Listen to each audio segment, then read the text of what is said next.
چې د هغوی مرګ سره یو خاندان ته نقصان رسي. بعضې خلک وي چې د هغوی مرګ سره یو کلي ته یو علاقې ته نقصان رسي. بعضې خلک چې دی هغې سره قومونه ته نقصان رسي.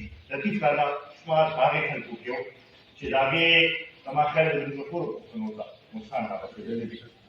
زه د خپل وخت د خپل د ګوند له وخت د خپل مشر جناب اختر عثمان شیخو صاحب له وخت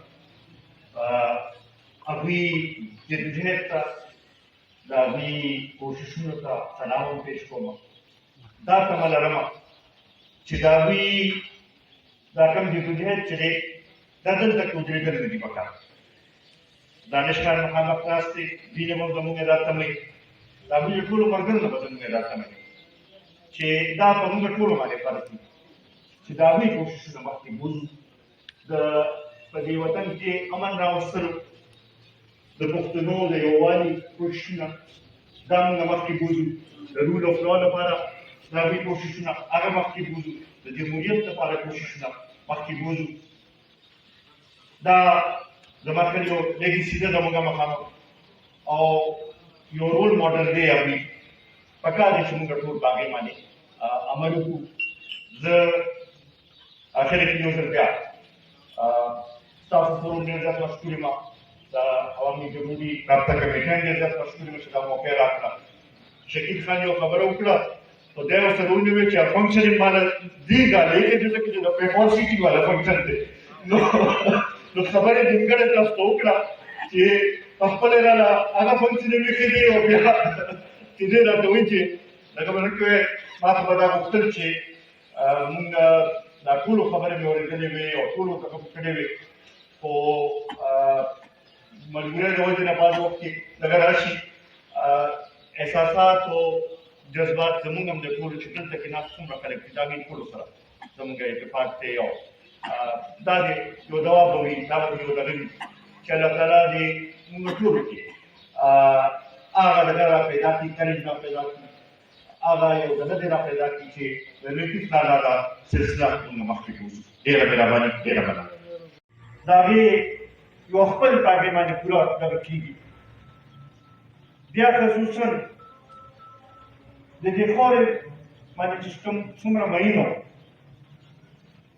زه د هغې ګواه یم چې د اخري یو څو میاشتو کې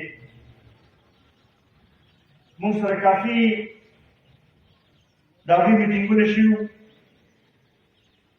او د پښتنو د یووالي لپاره او دا کوم ستونزو او کشالونه موږ ایلي ولګیا وو د دې نه د ویستلو لپاره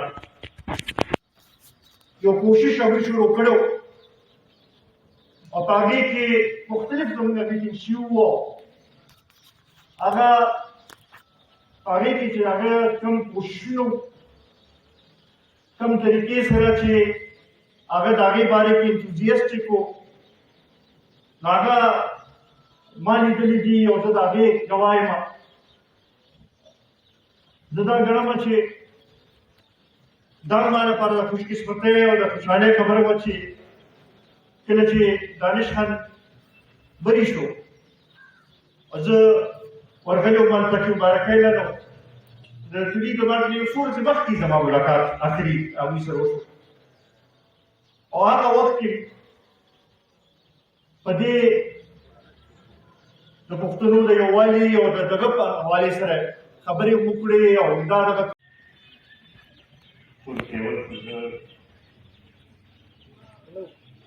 د عوامي جمهوري رابطه کمیټۍ ډېر زیات مشکور یم چې موږ له دا موقع راکړه چې دلته کې راشو او د لطیف لالا په شخصیت باندې د هغوی په کردار باندې د هغوی په جدوجهد باندې یو څو خبرې وکړو. دلته کې موجود د مختلفو پارټو مشران د لطیف لالا مرګي دلته کې موجود د مختلفو ادب سره تعلق لرونکي زموږ مشران. لطیف لالا یو داسې شخصیت و چې د هغوی د ژوند هره پهلو باندې ډېر سات خبرې کېدی شي. که د هغوی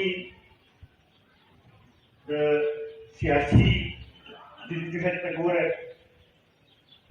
نو یو طویل جدوجہد یې کړی او د لومړنۍ ورځ نه واخله تر د اخره پورې خپل نظریې باندې قایم پاتې شوی،